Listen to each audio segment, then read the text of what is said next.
चिरां जिल्लानि बिजनीआव फिन हाग्रानि मैदेरनि उदखार।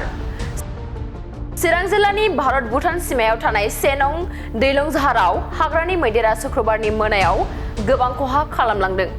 हाग्रानि मैदेरा 1 नं दैलं जाहाराव गामियाव आबादारि जगन्नाथ बर्मननि 2 बिघा आलु आबाद, 3 बिघा मटर, 3 बिघा देमसि आबाद आरो लाव आबादखौ खहा खालामदों। बेबायदिनो हाग्रानि मैदेरफोरा गामिनि गुबुन सासे आबादारि अधीर बर्मननि 1 बिघा आलु आरो 1 बिघा मटरखौ सिलिंखार खालामदों। रायखांनो गोनांदि मानास माहारियारि पार्कनिफ्राय सानफ्रोमबो मोनानि समाव हाग्रानि मैदेरफोरा गामियाव हाबफैगासिनो दं आरो रायजो राजाफोरनि खहा खालामगासिनो दङ। हाग्रानि मैदेरफोरनि हाबनायखौ होबथानो थाखाय मानास माहारियारि पार्कनि सेर मोब्लिबारि थारफोर फसंनाय जादोंमोनब्लाबो होबथानो हायाखै हाग्रानि मैदेरखौ।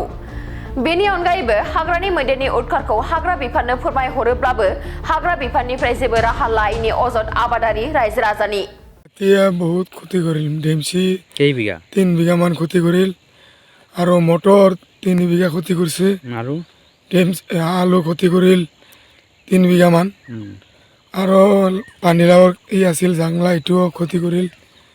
আমার তো হাতিয়ে বহুত সমস্যা লাগাই দিছে। শর্ট লাইন দিছো এটাও কাম নকরে। হাতি তো ফরেস্টারক ফোন করিলে ফরেস্টার নাহে। ফরেস্টারের মোবাইল তো ফোন এতিয়া বন্ধ আছে। আমি তো কি করি চলিম এনেকা করে ক্ষতি করিলে আমার সমস্যাটা তো ফরেস্টারে না যায়। এইফালে চাবা লাগে না নাই আমার। প্রতিদিনে হাতী আহে নেকি? প্রতিদিনে আহি আছে। 3টা বজাত পৰা হাতী আহি আছে, ৰাতিপুৱা 4টা বজালৈ 5টা বজালৈকে আহি।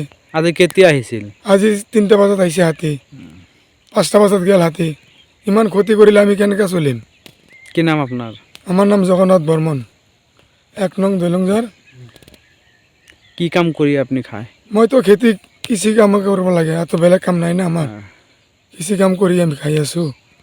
এইটো আমাৰ অনিষ্ট কৰিলে আমি কেনেকৈ চলিম?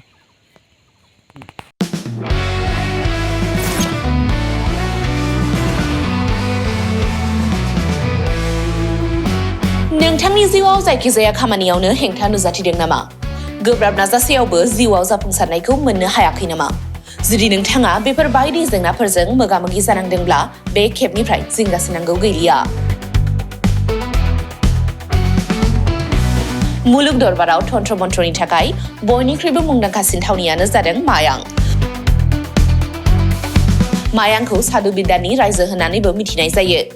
बे मायांनिफ्रायनो तान्त्रिकनि सोलोंथाइ लानानै फैदों मुंदांखा रबि कबिराजा। बिथांनिफ्राय नोंथाङा नोंथांनि जिउनि गासिबो रोखोमनि जेंना जेंसिफोरखौ सुस्रांनानै लानो हागोन। बिसि फिसायनि गेजेराव जेंना, गोसो थोनाया गारनानै थाङोब्ला लाबोफिननाय, जुलिनि जेंना, साख्रि मोननो हायै, हा हु धोन सम्पथिनि जेंना बायदि बायदि जेंनानिफ्राय उदां जानो एबा सुस्रांनानै लानो थाखाय नोंथाङा दिनैनो दानो जगाजग खालामनो हागोन रबि कबिराजखौ। रबि कबिराजखौ जगाजग खालामनो थाखाय मबाइल नाम्बार 7099193841 एबा 7086047381 आव कल खालामनो हागोन।